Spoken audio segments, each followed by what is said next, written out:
Welcome back to the channel. This is the Action Figure Grader, and today we're going to take a closer look at vintage loose complete figures. We've got 3 3/4 inch, 12-inch IG-88. That's a tough one to track down complete.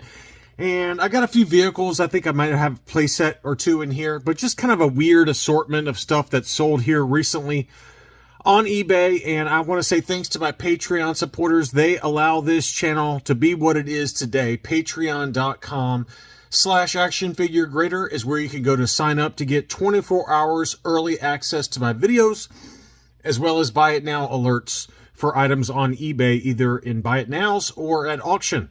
All right, let's go ahead and take a look. There were a bunch of different blue Snaggletooths that sold on eBay, and I'm starting with the worst possible condition and then going up from there, just to give you guys a range of condition versus price.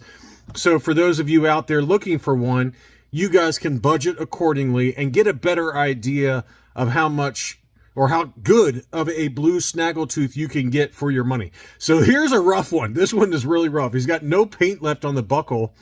Some light wear to the hands, and obviously the boots are really rough. I would love to buy this and then get it graded just to see what it would come back with.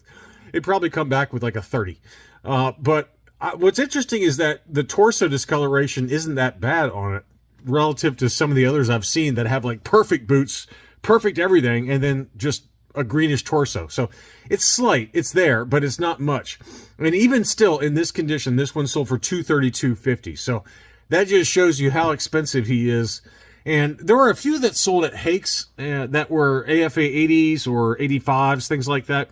And they were kind of averaging between $800 and $1,000. So that's kind of the top end. This would be the low end at $232.50. Here's another one that was slightly better. You know, it had a little bit of paint on the belt buckle. The boots were a little bit better, but not still, you know, this is still a pretty rough one. And that one sold for $400. So you can kind of compare the pictures here, this one versus this one. The boots were a little better, I admit that, and the belt. And it doesn't look like it's got much torso discoloration, if any. I mean, I don't really see any at all. So this one is certainly better. Now, is it worth $400 versus $232.50? I would say no, personally. I wouldn't pay $400 for that. Here's another one, again, slightly better, slightly better. And this one, you could maybe argue is on par with the last one that we just looked at. It's maybe a little worse because of the torso discoloration, but I would say the boots are probably better. The belt buckle, probably better, but it's got torso discoloration. Now, this one sold for $355 in an auction on 25 bids, whereas this one sold for $400, no torso discoloration, but worse boots. So pick your poison there, but, it's about the same, I guess. And then this one is maybe a little better, right? It's got very slight torso discoloration, very slight rub to the boots and belt buckle. But, very clearly, I would say, relative to the others, this one is better shape. And that one sold for $450. So that gives you a pretty good range there of different condition versus price for blue Snaggletooth. Here was a loose, complete Millennium Falcon with the original box, the original version of the Falcon Star Wars racetrack box. That one sold for $590. So, very pricey. Stickers applied. It did include the Jedi training ball. So very nice example with the original Star Wars box for $590. Here is another item I like. I don't know what it is about this Hoth Ice Planet. I just really like it. I think it's cool. I like how it's a relatively inexpensive item, right? Inexpensively made, designed for the lower end of the market for back when these were available. But it's just got great box art. I love the 3D effect of the AT-AT. And that one sold for $300, included the box cardboard insert as well as the instruction sheet. Some 12-inch figures. We had a loose complete C-3PO, complete with the box, and pretty nice shape overall. Not perfect, but pretty good shape. $185 on that one. And then the Stormtrooper, this is kind of another one that sold. There's been a couple that have sold recently from this seller or similar sellers. This one was not minted seal box. It was unused though, and still attached to that little zip tie. That one sold for $460. We saw another one in pretty similar condition that sold for $400. So that gives you a good target to aim for on a nice minty looking 12-inch Stormtrooper.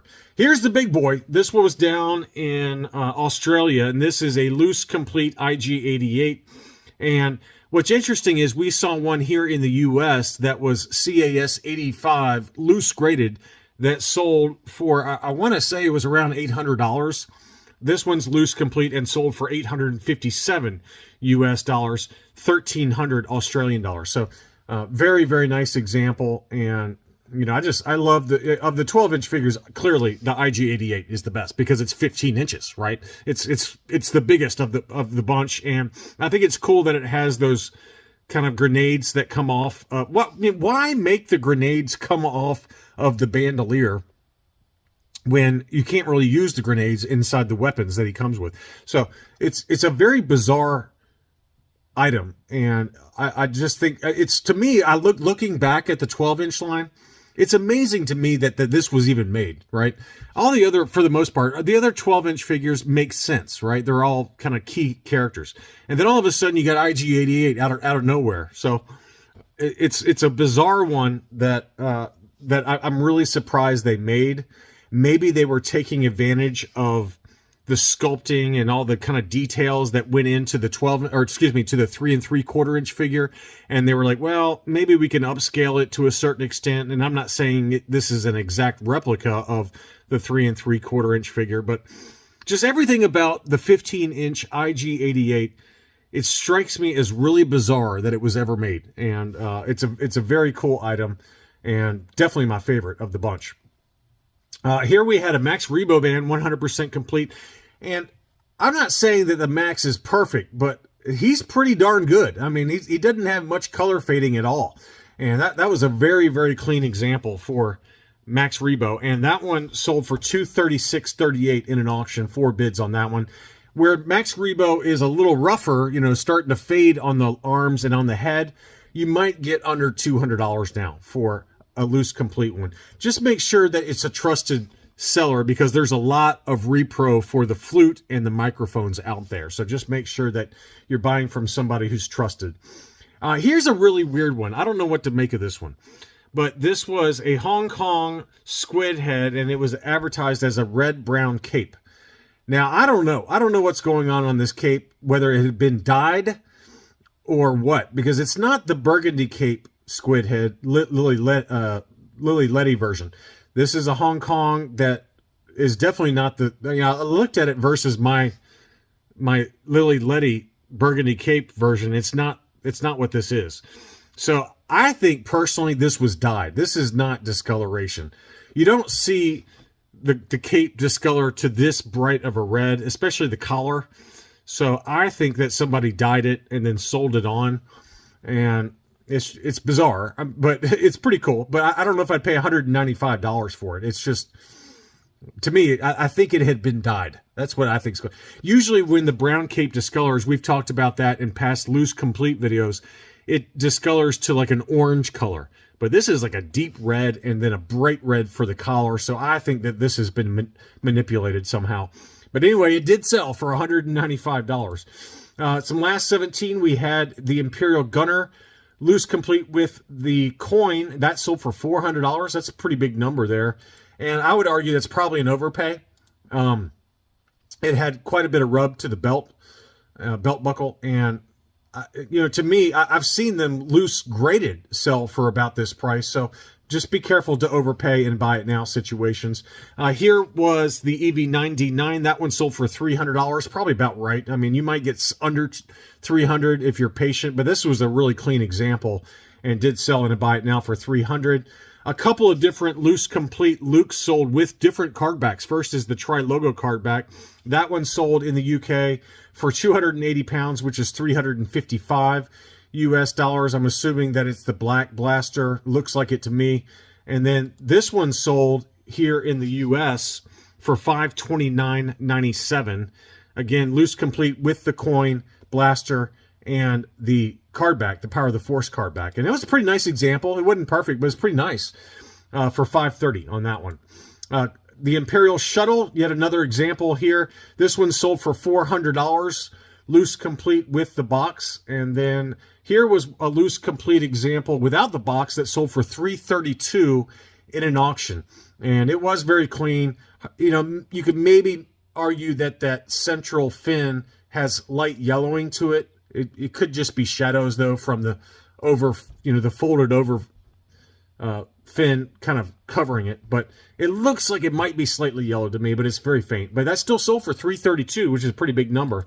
Next up, the AT-AT. This was a very clean example with the chin guns. That one sold in an auction for $233.50. So that's a pretty good deal there, I think, for the AT-AT. Same seller also had the Y-wing fighter that was complete with the bomb, and pretty decent shape overall. Everything looked pretty clean on it. That one sold for $157.50. I thought that was a pretty good deal there. And then finally, here is the Tri-Logo Imperial Sniper. Now, didn't we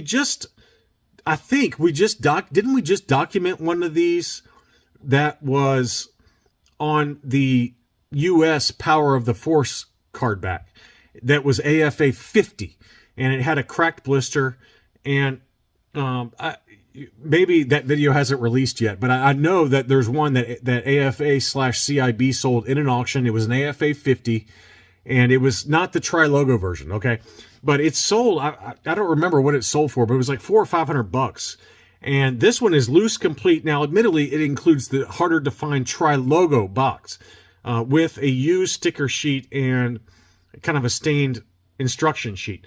But that one sold for $565, which is $718 US. So big number on the Imperial Sniper. And that's what I think, going back to the other one. Now, it might have been the Scout, but I'm pretty sure, the security Scout, but I'm pretty sure it was the Sniper. And I'll have to go back and look after I make this video. But it was not the Tri-Logo. It was the US version with the blister, and it got a 50 because it had a crack in the blister. So that's a very fragile item, just loose, complete. But I was shocked by this price, but maybe I shouldn't be, with just how the Power of the Force style Tri-Logo mini rigs, mint in sealed box, they can be very, very expensive, and this is a good example of that. Anyway, I hope you enjoyed this look at recent sales for playsets and vehicles and loose complete figures.